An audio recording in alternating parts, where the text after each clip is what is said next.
denomina síndrome de la cabaña porque es justamente un conjunto de síntomas y reacciones lo que la persona que lo sufre experimenta, pero es importante no asociarlo con un trastorno o con una enfermedad mental, sino que de lo que se trata es de una consecuencia a partir del confinamiento o aislamiento prolongado. Y lo que la persona experimenta es un miedo desmedido, desadaptativo a lo que el afuera puede representar, a los peligros que le supone al afuera.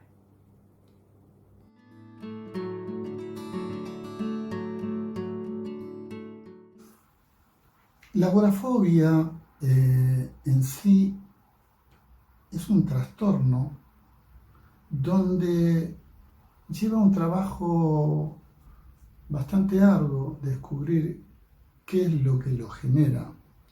En cambio, lo que es el síndrome de la cabaña es una reacción, es reactivo ante una situación puntual. En las fobias, por lo general, digamos, esto genera todo un trabajo en terapia justamente para desmontar y trabajar toda una situación ligada a este miedo desmedido que no guarda proporción con la realidad. Esta es la diferencia fundamental entre lo que es el síndrome de la cabaña y una fobia, pero guarda, hay que tener cuidado porque si ese temor empieza a cronificarse, ese síndrome de la cabaña puede transformarse luego en una fobia. Este es el estrecho límite que por ahí existe o la conexión que existe entre uno y otro, ¿no?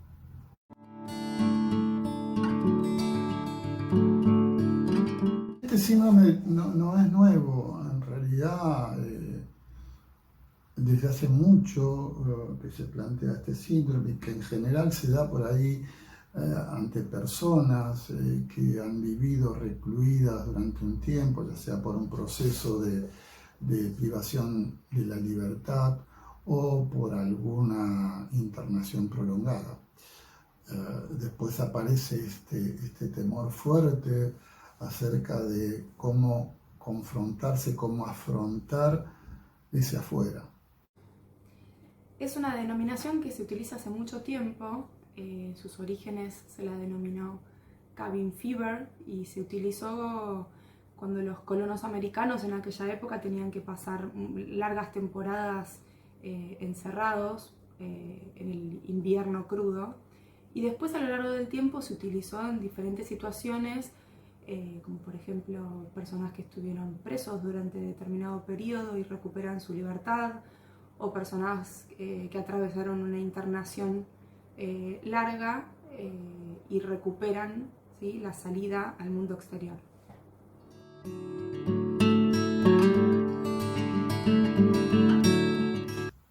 Los síntomas que en general aparecen son síntomas que están ligados por ahí a pensamientos catastróficos, que la persona siente que no está preparado para confrontarse o afrontar la situación externa.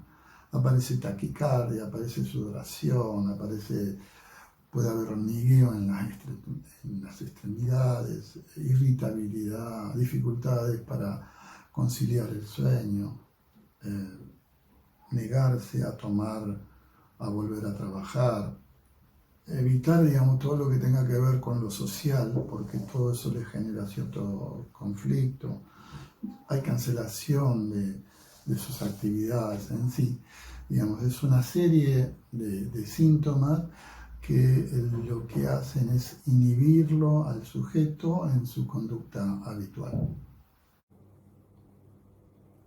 Si toda esta sintomatología se prolonga en el tiempo, podemos encontrarnos con personas que sufren también situaciones de ansiedad o depresión debido a toda la inhibición que están sufriendo en su accionar cotidiano.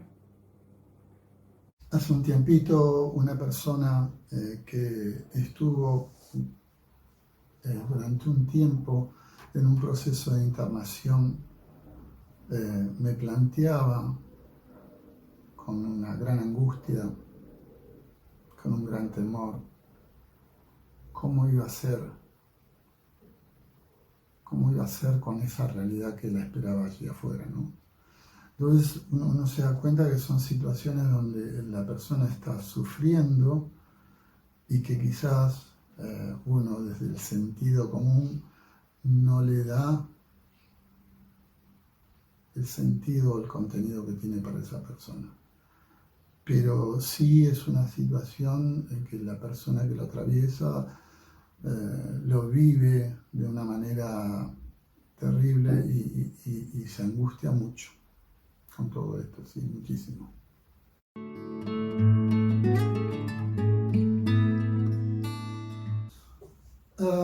¿Cuáles son las causas del síndrome de la cabaña? Bueno, la base fundamentalmente se encuentra en el miedo y la reacción automática que tiene la persona o el ser humano ante esto de querer sobrevivir, digamos, ante una situación como se generó a través de lo que fue la pandemia.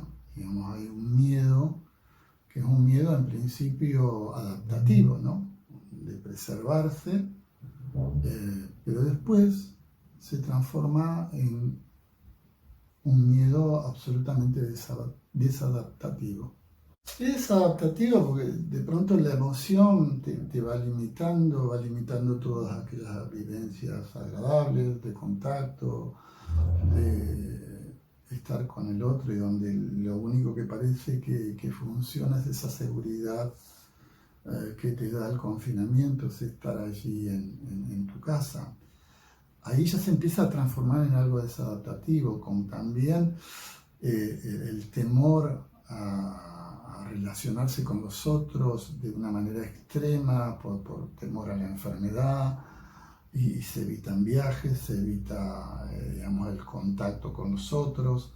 Pero digamos, lo importante de todo esto es que ambos aspectos se encuentran ligados fundamentalmente al confinamiento.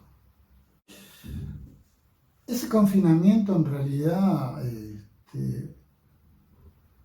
tiene cierta paradoja, porque fíjense que el hogar, que de alguna manera nos amparaba, nos resguardaba de cualquier peligro que podíamos encontrar en el afuera, de a poco es como que lo va tomando al sujeto, el sujeto va siendo tomado por esta situación, y lo que en su momento le generó cierta seguridad para confrontarse, para atravesar esta situación difícil, termina de alguna manera condenándolo.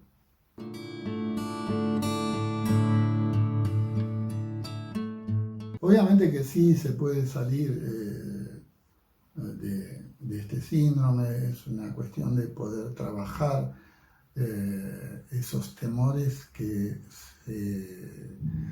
son desadaptativos para la persona, temores que implican una inhibición en todo su accionar y que terminan a la larga perjudicando a la persona.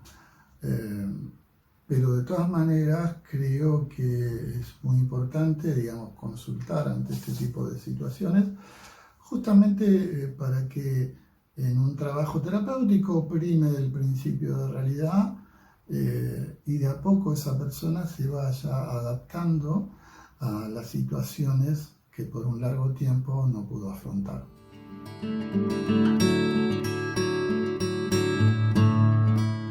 El trabajo en una terapia es justamente poder ir adaptando de a poco esa nueva realidad que se le presenta a la persona. Por ejemplo, pensemos en este proceso de pandemia donde hubo un aislamiento social y que efectivamente para muchas personas fue muy complejo el poder reencontrarse nuevamente en espacios abiertos, en espacios donde compartir con otros, en espacios sociales.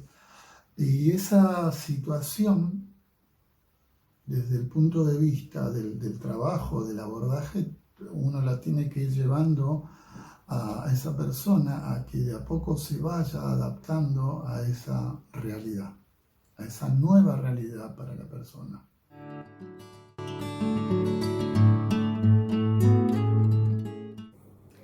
Para prevenir que esto suceda, hay varias cuestiones que podemos hacer anticipándonos.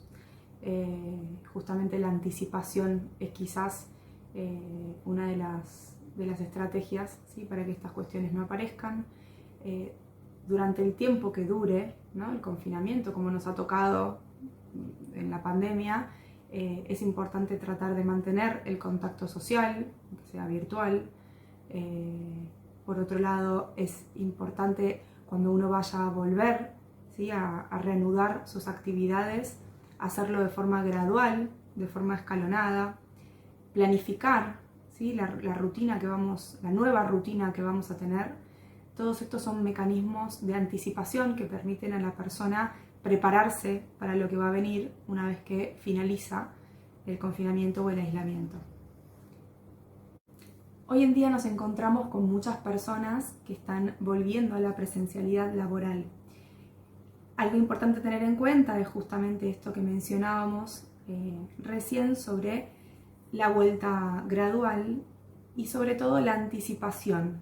Entonces es importante que desde las organizaciones se le anticipe a los colaboradores cómo va a ser esa vuelta, cuáles van a ser las condiciones, cuáles van a ser las características tanto del espacio como de los horarios, como de las tareas, de forma tal que la persona pueda anticipar cómo va a ser esa nueva realidad laboral con la que se va a encontrar, y esto no genere mayor ansiedad de la que ya de por sí genera volver después de este periodo de trabajo virtual.